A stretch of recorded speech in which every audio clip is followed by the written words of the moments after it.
Hello, my name is Ryan Glenn, and I am addressing the issue of orca whale abusement and captivation at SeaWorld theme parks. This topic is an outraging injustice because of the whales' inability to speak for themselves, which makes them incapable of making a change.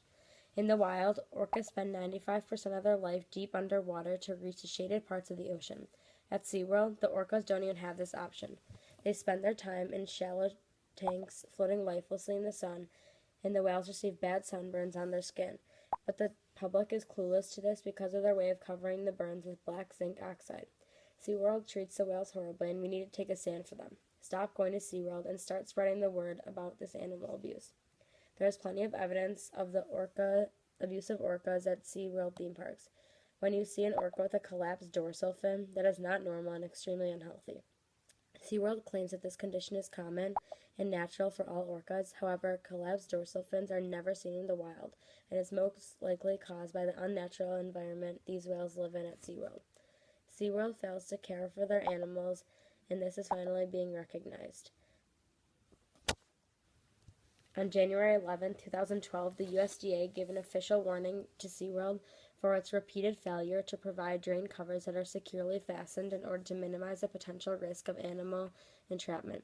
The USDA also found that a dolphin tank and the areas surrounding the orca performance tank were cracked and had rusty beams that threatens both the animals and the workers. Now watch this eye-opening clip that shows the horrors of SeaWorld.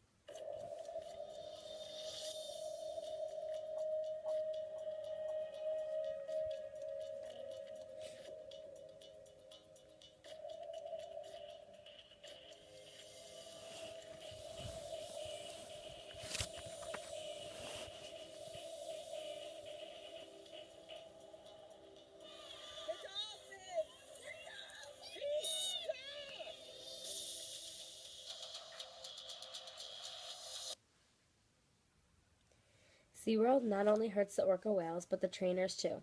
SeaWorld's corporate incident log shows reports of more than 100 incidents of orca aggression, which usually results in injuries with humans and even causing one death by an extensive internal bleeding.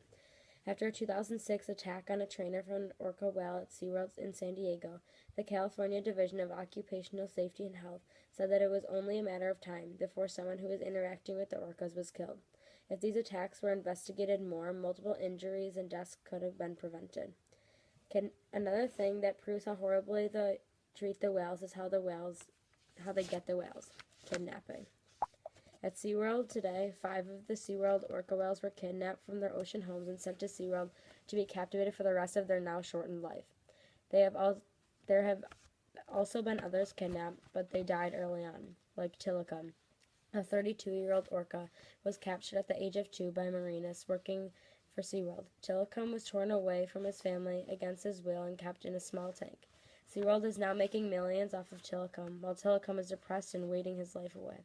There is currently a total of 56 orcas held in captivity in at least 12 marine parks in 8 different countries, while the longest surviving orca in captivity is Corky, captured in 1969 from the ocean around Vancouver Island, Canada, and is at SeaWorld in San Diego.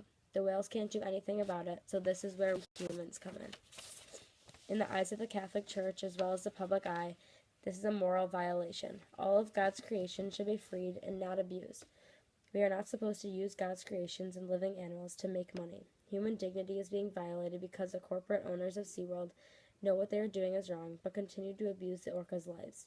Natural law is being violated because the God's creations are being held captive, and it is completely and utterly unreasonable to hold them there for the rest of their lives. This act is very sinful and goes against God's wants for us on earth. We should be following Jesus' footsteps by loving and caring for all his creations, including orca whales. The intention of holding the orca whales in these shallow tanks is for the intention of money, and this act is going against reason, truth, and conscience, and it's just not right. We need to take a stand and stop going to SeaWorld to watch these whales swim in confinement. Their living conditions are dangerously smaller than what they naturally live in.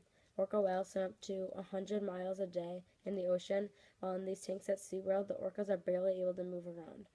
Although SeaWorld is seen as a family tourist attraction with educational activities, the orcas are physically and emotionally harmed. Instead of keeping the whales in a confined space, SeaWorld should create a moral a more coastal scenery where the orcas would have the option to see, sense, and communicate with the orcas in the wild and participate in other natural behavior that they are currently prohibited from. Say no to SeaWorld and its confinement of orcas by refusing to buy a ticket to this abusement park.